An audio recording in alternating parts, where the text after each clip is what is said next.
Carta de Paulo aos Gálatas. Capítulo 1. Eu, Paulo, com meus companheiros na fé, envio saudações às igrejas da Galácia. Minha autoridade para escrever a você não vem de ninguém, nem procede de alguém de hierarquia superior, mas diretamente de Jesus, o Messias, e de Deus o Pai, que o ressuscitou dos mortos. Fui convocado por Deus.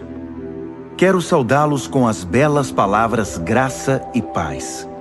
São belas, pois nos lembram como Jesus nos resgatou do mundo maligno em que vivemos quando se ofereceu em sacrifício por nossos pecados. A vontade de Deus é que experimentemos esse resgate. Glória a Deus para sempre. Amém. Não posso acreditar no que ouvi. Como podem ser tão inconstantes? Como resolvem abraçar outra mensagem? Vocês estão traindo aquele que os chamou para a graça de Cristo. E vocês sabem que não se trata de detalhes irrelevantes. É outra mensagem, completamente diferente. É mentira deslavada sobre Deus.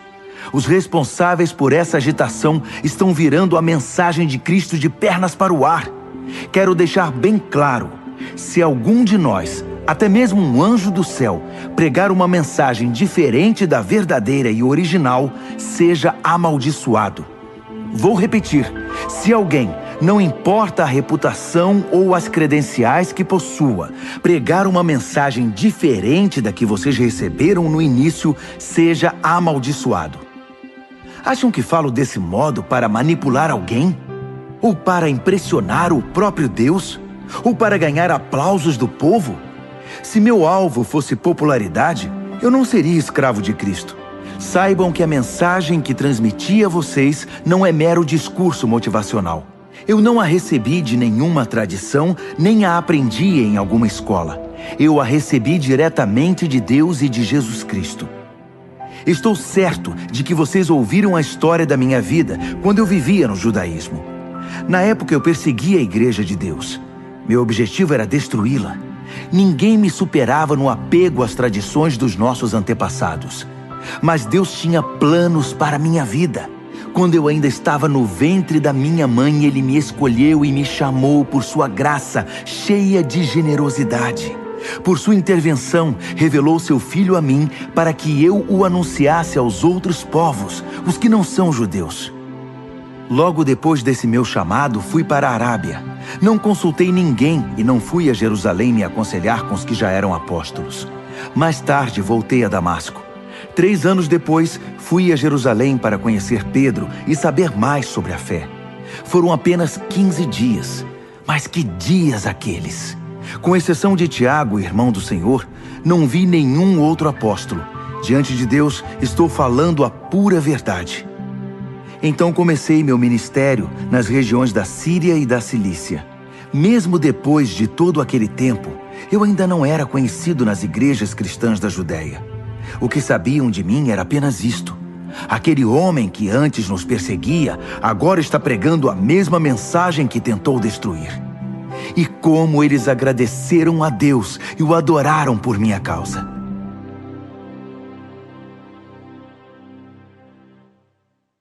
Gálatas, capítulo 2. 14 anos depois daquela primeira visita, Barnabé e eu subimos a Jerusalém e levamos Tito conosco. O propósito era esclarecer o que me fora revelado, e apresentei a eles exatamente o que eu estava pregando aos que não são judeus. Foi uma reunião com os líderes mais estimados da igreja, porque não queríamos que o assunto fosse motivo de debate público, trazendo tensão. Isso poderia prejudicar anos de trabalho e também meu ministério. É bom dizer que Tito, que não é judeu, não teve de se circuncidar. Mas houve alguns que se infiltraram na conferência, passando-se por cristãos. Eles vieram espionar a liberdade espiritual dos seguidores de Cristo. O propósito deles era nos reduzir à escravidão legalista, mas nós não demos chance a eles. Não podíamos permitir que vocês deixassem de lado a verdadeira mensagem. Quanto aos que eram considerados importantes na igreja, a reputação deles não me incomodou. Eu não me impressiono com aparências. Quanto mais Deus.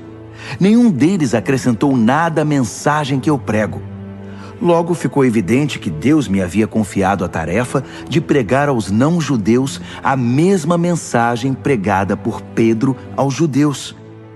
Reconhecendo que Deus tinha me chamado, Tiago, Pedro e João, colunas da igreja, receberam a mim e a Barnabé e nos designaram para o ministério aos demais povos. E eles continuavam alcançando os judeus. Apenas acrescentaram um pedido: que nos lembrássemos dos pobres, o que é meu desejo profundo. Depois disso, Pedro veio a Antioquia. Acabei tendo de confrontá-lo, pois ele errou feio. Vou contar como foi. Antes que algumas pessoas da parte de Tiago chegassem à cidade, Pedro comia normalmente com os que não eram judeus. Mas depois que o grupo de Jerusalém chegou, todos conservadores, ele começou a evitar todo o contato com seus amigos não-judeus. Isso provou que ele tinha medo do grupo conservador judaico, que tentava fazer valer o velho sistema da circuncisão. Infelizmente, o restante dos judeus da igreja de Antioquia aderiu à hipocrisia, até mesmo Barnabé. Quando vi que eles não se comportavam de acordo com a mensagem, contestei Pedro na frente de todos. Se você, que é judeu, não segue as regras judaicas quando não está sendo observado pelos guardiões de Jerusalém, que direito tem de exigir que os não-judeus se adaptem aos costumes judaicos só para causar boa impressão aos seus velhos amigos de Jerusalém? A verdade é a seguinte: nós, judeus, não somos superiores aos demais pecadores. Sabemos muito bem que não somos justificados diante de Deus por guardar regras, mas apenas pela fé em Jesus Cristo. Como sabemos disso? Nós tentamos, e com o melhor sistema de regras do mundo. Sabendo que ninguém pode agradar a Deus por esforço próprio, cremos no Messias para sermos justificados por Deus. Isso nunca acontecerá por praticarmos o bem. Já perceberam que ainda não somos perfeitos? Grande novidade. Mas vendo que gente como eu, que creu em Cristo e foi justificado por Deus, não é perfeita, teriam vocês a ousadia de acusar Cristo de ser conivente com o pecado? Que acusação leviana! Se eu tentasse ser justo praticando o bem, estaria reconstruindo aquilo que destruí. Estaria agindo como um charlatão. Explico o que aconteceu comigo. Tentei guardar regras e me esforçar para agradar a Deus, mas isso não funcionou. Então desisti de ser um homem da lei para me tornar um homem de Deus. A vida de Cristo me mostrou como fazer isso e me deu capacidade de viver assim. Eu me identifico totalmente com Ele. De fato, fui crucificado com Cristo. Meu ego não ocupa mais o primeiro lugar. Pouco me importa parecer justo ou ter um bom conceito entre vocês. Não estou mais tentando impressionar Deus. Agora Cristo vive em mim. A vida que vivo não é minha, mas é vivida pela fé no Filho de Deus, que me amou e se entregou por mim. E eu não volto mais atrás. Não está claro que voltar para a velha religião de guardar regras e agradar os outros é abandonar a nova vida de relacionamento com Deus? Não posso desprezar a graça de Deus. Se é possível ter um relacionamento vivo com Deus, apenas guardando regras, Cristo morreu em vão.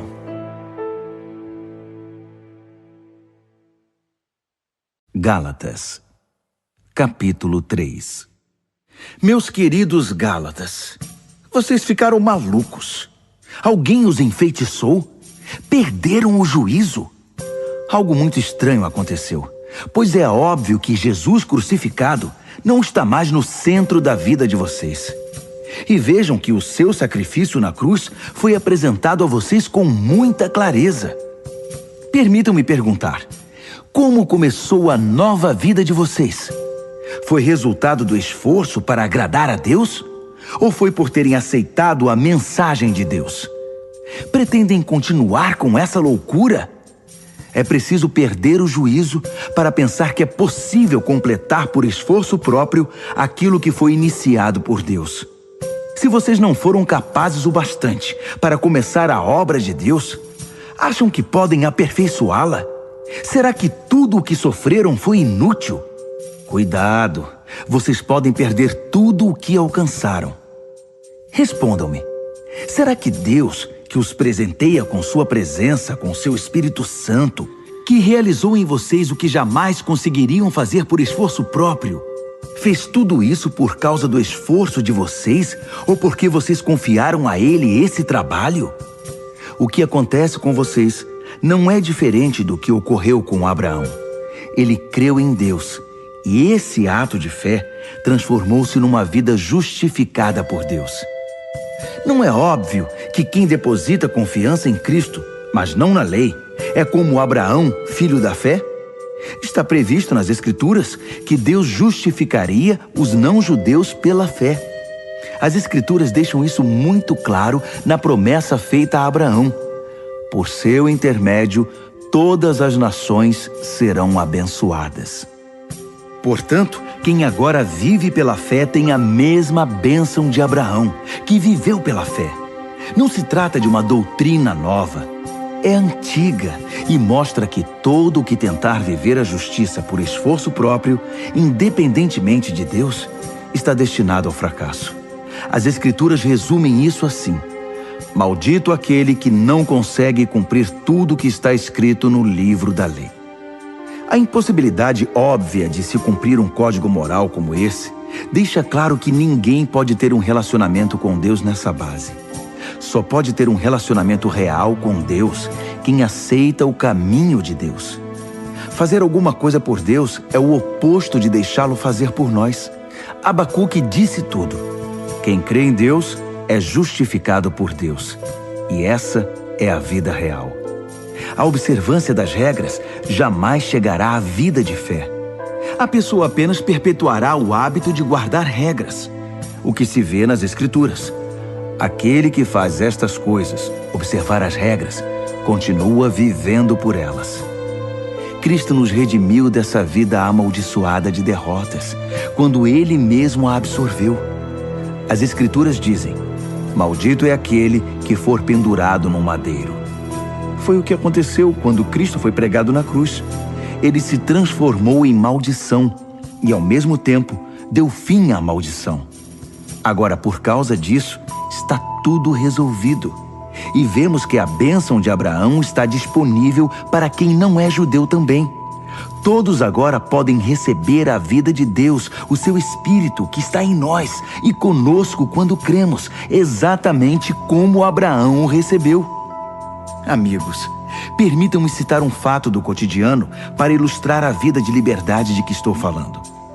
Quando o testamento de alguém é ratificado, ninguém pode anulá-lo nem acrescentar-lhe nada. É o caso das promessas feitas a Abraão e ao seu descendente. Observem que as Escrituras, na linguagem cuidadosa de um documento legal, não dizem aos descendentes, referindo-se a todos em geral, mas ao seu descendente. A palavra está no singular, referindo-se a Cristo. Quero explicar esse texto. Um testamento, mais tarde ratificado por Deus, não é anulado por um acréscimo anexado 430 anos mais tarde. A promessa contida no testamento não foi negada. O adendo, com suas instruções e regras, não diz respeito à herança prometida no testamento. Então, qual o objetivo desse adendo que chamamos lei? Foi um acréscimo às promessas originais contidas na aliança feita com Abraão. O propósito da lei era preservar um povo pecador na história da salvação até que Cristo, o descendente, viesse, herdando as promessas e concedendo-as também para nós. Evidentemente, a lei não foi dada num encontro direto com Deus, mas foi dada por anjos e por um mediador, Moisés. Se há um mediador, como havia no Sinai, então o povo não se relaciona diretamente com Deus, não é mesmo? Mas a promessa original é a bênção direta de Deus, recebida pela fé. Estaria então a lei contra a promessa? Seria uma negação da vontade de Deus para nós? Nunca. Seu propósito foi mostrar que não tínhamos um relacionamento de verdade com Deus. Ou seja, mostrar como é absurdo esperar que um sistema religioso consiga sozinho o que só é possível com fé, pelo cumprimento da promessa de Deus. Pois se observar regras pudesse trazer vida para nós, nós já a teríamos obtido. A questão é que, enquanto ainda não havíamos chegado a ponto de responder com fé ao Deus vivo, fomos devidamente guardados e protegidos pela lei mosaica. A lei era como aqueles tutores gregos, bem conhecidos de vocês, que conduzem as crianças à escola e as protegem de perigos ou distrações, certificando-se de que chegarão aonde devem ir. Mas agora que chegaram ao destino, não precisam mais desse tutor. Pela fé em Cristo, vocês têm agora um relacionamento direto com Deus. O batismo que receberam em Cristo não foi um simples banho, mas um novo começo. Vocês também passaram a usar novas roupas, roupas de adulto na fé, a vida de Cristo, o cumprimento da promessa original de Deus. Na família de Cristo, não pode haver divisões entre judeus e não-judeus, escravos e livres, homens e mulheres. Entre vocês, todos são iguais. Isto é, nós todos estamos em um relacionamento comum com Jesus Cristo. Agora que são a família de Cristo, vocês são também os famosos descendentes de Abraão, herdeiros de acordo com as promessas da aliança. Gálatas, capítulo 4. Permitam-me mostrar a vocês as implicações disso. Enquanto é menor de idade, o herdeiro não está em posição melhor que a do escravo. Ainda que legalmente seja dono da herança, estará submisso a tutores e administradores até a data estabelecida por seu pai para a emancipação. Assim acontece conosco. Como escravos, dependíamos dos dominadores deste mundo, sem autoridade sobre a própria vida, pois ainda não havíamos sido emancipados. Mas quando chegou o tempo estabelecido, Deus enviou-nos seu Filho, nascido de uma mulher, sob as condições da lei, para redimir os que estavam sob o domínio da lei.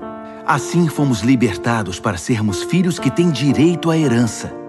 Uma vez que fomos adotados como filhos, Deus enviou o Espírito do seu Filho ao nosso coração, o que nos dá o privilégio de chamá-lo Papai.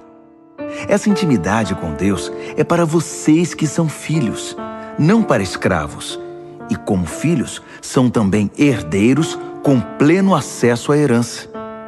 Antes de conhecerem Deus pessoalmente, vocês eram escravos dos deuses, que nem deuses são.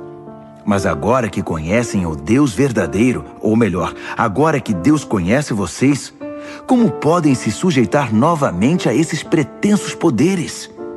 É como temer o bicho-papão. E não é isso que vocês fazem quando observam tradições e superstições associados a datas e festas especiais? Será que foi em vão tudo o que fiz por vocês? Meus queridos, gostaria muito que se pusessem em meu lugar. Afinal, foi o que fiz quando estive com vocês. Como vocês foram sensíveis e gentis. Em nada me prejudicaram. Quando preguei para vocês pela primeira vez, estava doente e nem pude prosseguir jornada. Sei que não é fácil receber um hóspede doente, mas vocês me trataram tão bem como se eu fosse um anjo de Deus, ou como se estivessem recebendo o próprio Jesus. O que aconteceu com toda aquela alegria? Sei que vocês teriam me dado os próprios olhos se fosse preciso. Tal era o carinho com que cuidaram de mim. E agora, de uma hora para outra, parece que virei inimigo de vocês? Foi só por dizer a verdade? Não posso acreditar. Os pregadores de heresias tentam agradá-los de todo jeito. É pura bajulação. Eles querem acabar com a liberdade que a graça de Deus dá a vocês. O objetivo deles é fazê-los dependentes da aprovação e da orientação que pretendem dar. Querem apenas se sentir importantes. É muito bom que vocês sempre façam o bem, mesmo quando não estou por perto. Por que mudar de atitude para comigo quando estou longe? Querem saber como me sinto agora, até que a vida de Cristo seja uma realidade na vida de vocês? Como a mãe em dores de parto. Como eu queria estar com vocês. Eu nem falaria nesse tom tão severo, abrindo o coração. E vocês que são viciados na lei, já deram pelo menos uma olhada no que ela diz? Abraão teve 2 filhos, um da escrava e outro da livre. O filho da escrava nasceu por uma iniciativa humana. O filho da livre nasceu pela promessa de Deus. A ilustração é clara. As duas histórias mostram dois modos de relacionamento com Deus. A primeira fala do Monte Sinai, na Arábia. Representa o que acontece em Jerusalém, uma vida escrava que produz escravos como descendentes. É o caminho de Agar. A segunda fala da Jerusalém invisível, uma Jerusalém livre, nossa mãe. É o caminho de Sara. Lembrem-se do que Isaías escreveu. Alegre-se, ó estéril, você que nunca teve um filho. Exulte e cante, você que nunca sofreu as dores do parto. Porque são mais os filhos da abandonada do que os filhos da mulher casada. Não está claro, meus queridos, que como Isaque, vocês são filhos da promessa? Nos tempos passados, Ismael, o filho nascido por iniciativa humana, perseguiu Isaque, o filho da promessa pelo Espírito. Não é o que vemos agora? A perseguição promovida pelos hereges de Jerusalém segue o modelo antigo. Há um texto nas Escrituras que nos diz o que fazer. Expulse a escrava e seu filho, pois o filho escravo não será herdeiro com o filho livre. Não somos filhos da escravidão, mas sim da liberdade que vem do Espírito.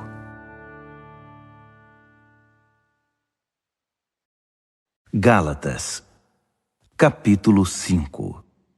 Cristo nos libertou para viver uma vida livre. Permaneçam nessa liberdade. Nunca mais aceitem sujeitar-se a nenhum tipo de escravidão. Quero enfatizar o seguinte: no momento em que vocês se submetem à circuncisão ou a qualquer outro sistema de regras, o dom da liberdade que Cristo conquistou com sofrimento acaba desperdiçado.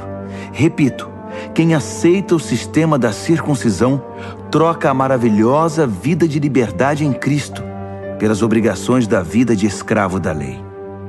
Creio que o que está acontecendo não era a intenção de vocês. Quem escolhe viver de acordo com seus planos religiosos, tentando ser justo, se desliga de Cristo e está fora da graça. Mas nós vivemos a expectativa de um relacionamento com o Espírito que satisfaz. Em Cristo, nem nossa religião mais criteriosa, nem a indiferença quanto a obrigações religiosas significam alguma coisa. O que importa é algo mais íntimo. A fé expressa em amor. Vocês estavam correndo muito bem. Quem os convenceu a se desviar do caminho da obediência? Por certo, não foi aquele que os convocou para a corrida. Por favor, não pensem que isso é insignificante. Basta um pouquinho de fermento para levedar uma grande quantidade de massa de pão. Lá no fundo, o Senhor me deu a certeza de que vocês não vão desistir. Mas aquele que está perturbando vocês, seja quem for, enfrentará o juízo divino. Saibam que o boato de que continuo a pregar a circuncisão, como eu fazia antes de encontrar o Senhor na estrada de Damasco, é um absurdo. Por que então eu ainda seria perseguido? Se eu pregasse a velha mensagem, ninguém ficaria ofendido. Omitir a cruz diluiria tanto a mensagem que ninguém se importaria. Quero saber por que esses agitadores tão obcecados pela circuncisão não se circundam totalmente. Poderiam se castrar. Não há dúvida que Deus chamou vocês para uma vida de liberdade. Mas não usem essa liberdade como desculpa para fazer o que bem entendem, pois assim acabarão destruindo-a. Em vez disso, usem a liberdade para servir o próximo com amor. É assim que vocês serão cada vez mais livres, pois o ensino da palavra de Deus resume-se numa única frase: ame o próximo como a você mesmo. Isso é que é liberdade. Se vocês vivem como cão e gato, vão acabar se destruindo. Querem perder a preciosa liberdade? Aqui vai meu conselho. Vivam nesta liberdade, motivados pelo Espírito de Deus. Só assim vencerão seus impulsos egoístas. Pois há em nós uma raiz de egoísmo que guerreia contra a liberdade do Espírito. Esta liberdade é incompatível com o egoísmo. São dois modos de vida opostos. Não dá para viver com os dois. Por que não escolhem o caminho do Espírito?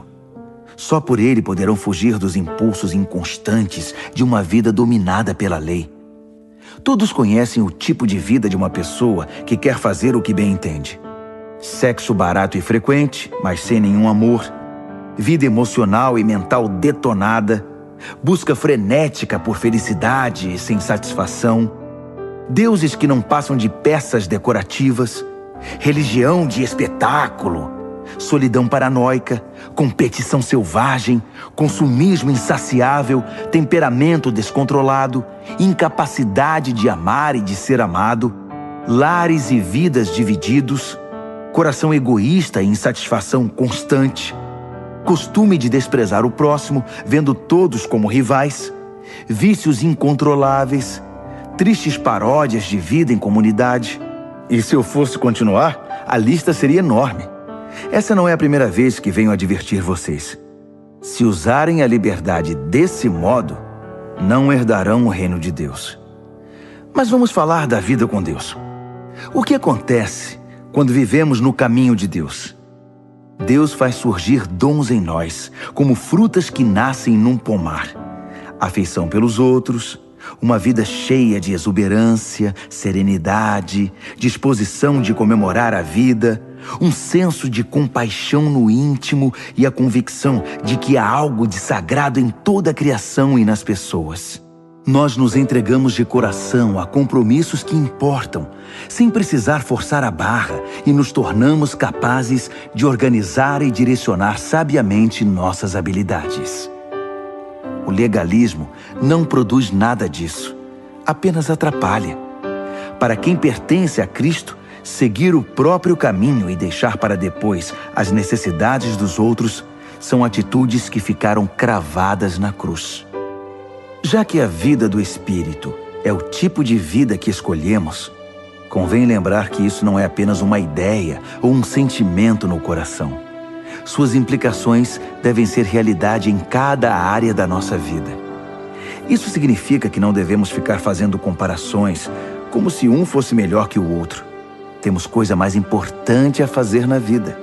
Ninguém é melhor do que ninguém. Cada pessoa tem valor singular e inestimável.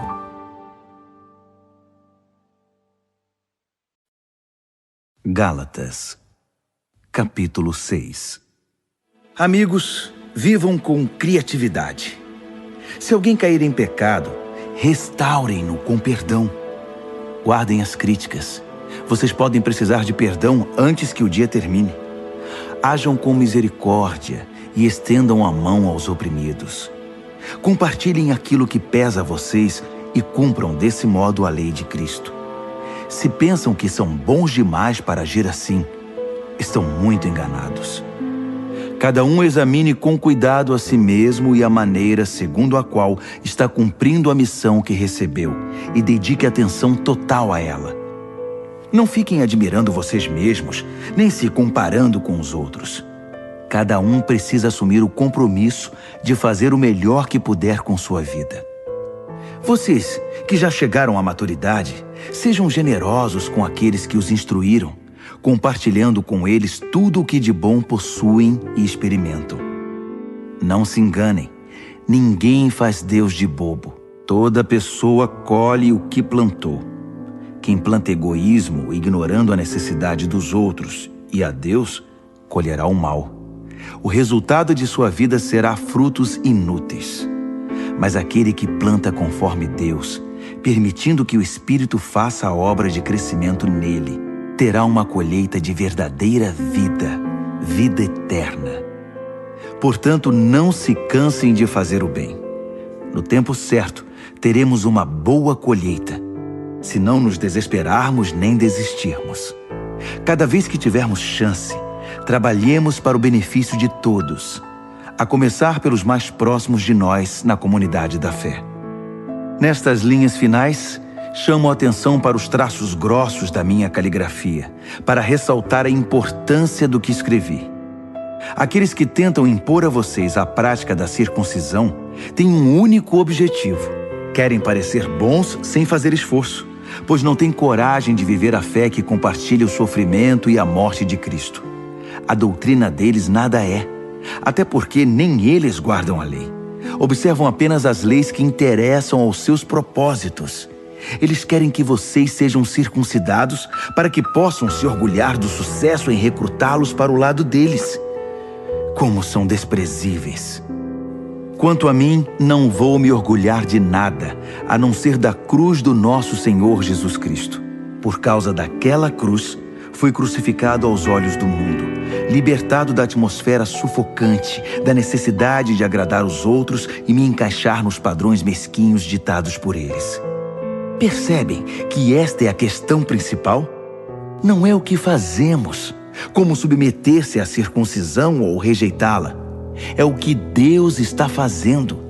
E Ele está criando algo novo, uma vida livre. Todos os que caminham por esse padrão são um verdadeiro Israel de Deus, seu povo escolhido. Paz e misericórdia sejam com eles. Francamente, não quero mais ser incomodado com essas disputas.